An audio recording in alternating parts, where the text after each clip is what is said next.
We are back. It's InfoWars Nightly News here Monday through Friday at 7 p.m. Central, 8 p.m. Eastern at InfoWarsNews.com and PrisonPlanet.tv/news.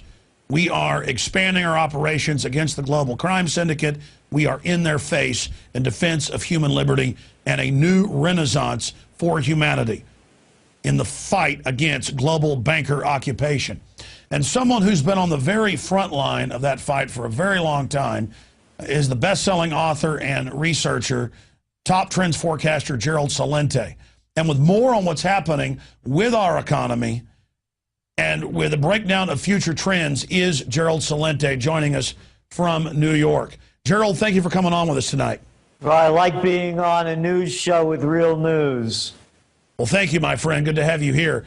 So much is unfolding. You've predicted the collapse that we're now entering, but still the very banksters that promised us that they would fix everything are telling us, well, things aren't going well, but don't worry, we're getting record bonuses, and it's not a problem.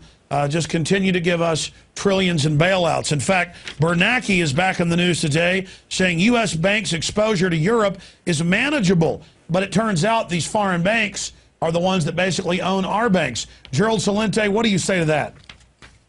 Well, I would ask public enemy number one, Osama bin Bernanke, why then have they pumped in, what was it, $1.2 trillion into foreign banks and U.S. banks, such as Société Générale, the Royal Bank of Scotland? If all these banks are doing so great, what do they need our dough for? And no, the exposure is on both sides of the pond, and there's no way out. As a matter of fact, you know, they call this guy Nouriel Roubini Dr. Doom, and they keep talking about his forecasts. And, you know, he comes on after things sometimes happen and then readjusts them, as he did today in Bloomberg. And he said, I thought a few months ago that the perfect storm would be 2013. Well, in 2010, he said that we weren't going into a double-dip recession. But here's what he goes on to say. And remember, he's a member of the White Shoe Boy Club. You need to restore economic growth, not 5 years from now. You need to restore it today. In the short term, we need to do massive stimulus. Otherwise, there's going to be another Great Depression.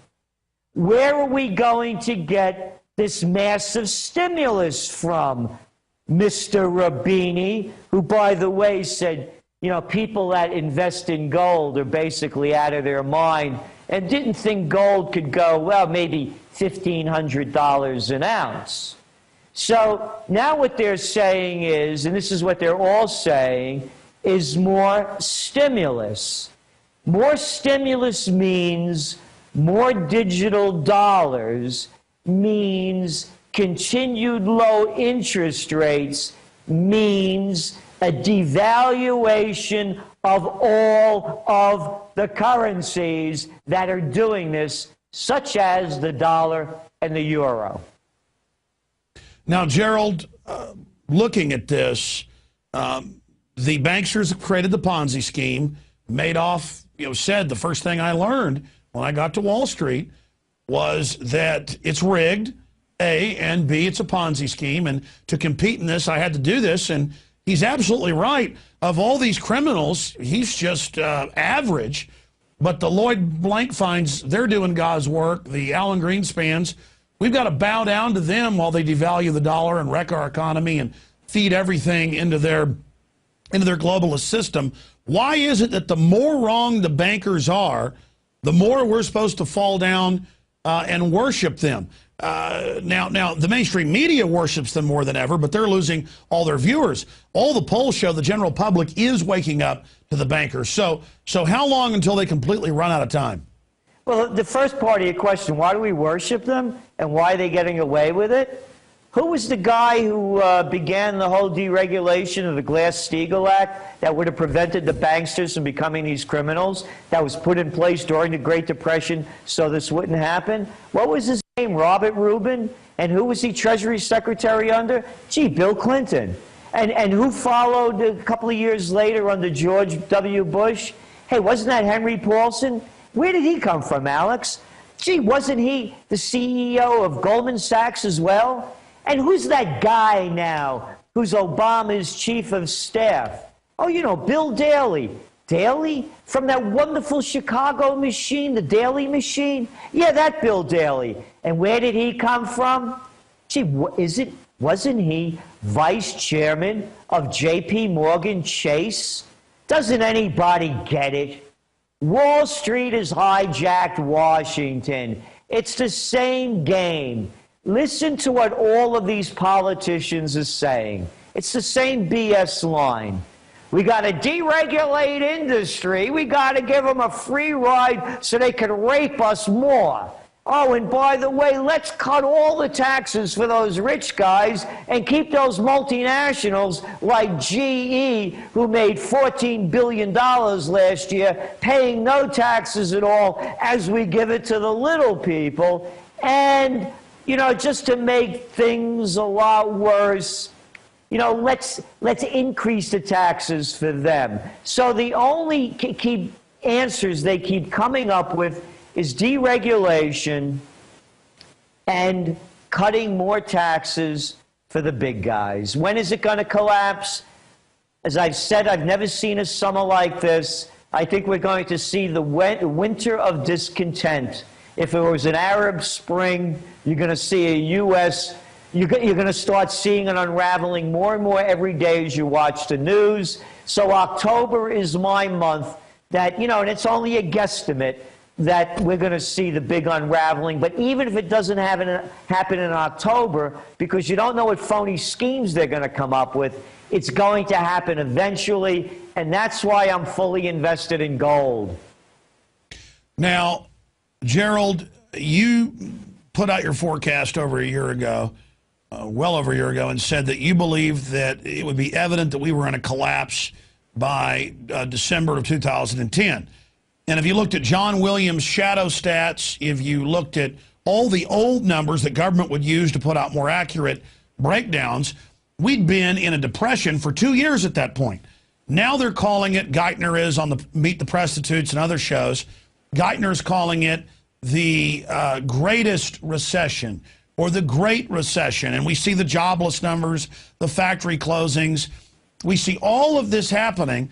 And so more and more they're having to say, okay, it's a double-dip recession. Well, a double-dip recession that we never left is really a depression. So you've been proven right. It's just a deepening depression. So break down from your view how bad this depression is going to get and the response that we're going to see by government that's bought and paid for by these offshore banks. And then the reason I have you back here tonight, where we left off on the radio because we ran out of time, you were getting to the road warrior scenario, the violence scenario, and you've been talking about this. And today we had shootings at IHOPs and at H&R Blocks, and 48 people shot in New York and 2 dead cops.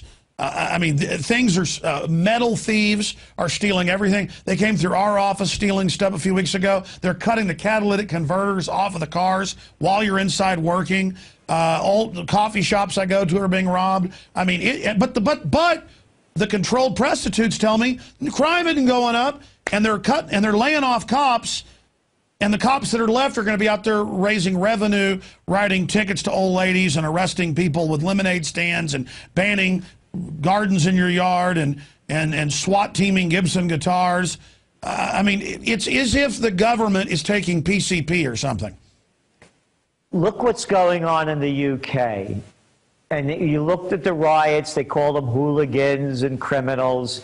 It's the same thing that's happening around the world.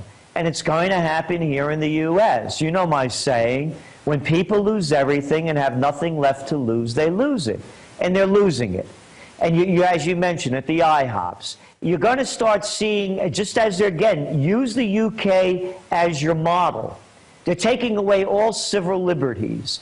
You read an article that comes out by your favorite girlfriend over there, Janet Napolitano, big sis. I hear you have a crush on her. Or was it like you like to crush her? One of the two. But anyway, she's so happy we have all these surveillance cameras around. So as what happens is, the more the government loses control, the harder they are going to crack down on us. So when you see a society where so many young people have no education, they can't get jobs, they're whacked out on drugs that, you know, when I was growing up, nobody ever dreamed of, you think you're going to see a lot more violence, and the response is going to be, we got to crack down on crime. So the worse crime becomes, the harder they're going to crack down on us. They'll use it just as the UK, just as the United States used 9/11 to rape us of constitutional rights. The UK is using that over there. The example that happened in Rotterdam, whatever the place was, to crack down on civil liberties. So that's where we're going. It's only going to get much worse. And you were talking about John William Shadow's stats, the Great Depression. Look at housing. How many times did they say that the real estate market was turning around? It's worse. It's worse than it was during the Great Depression.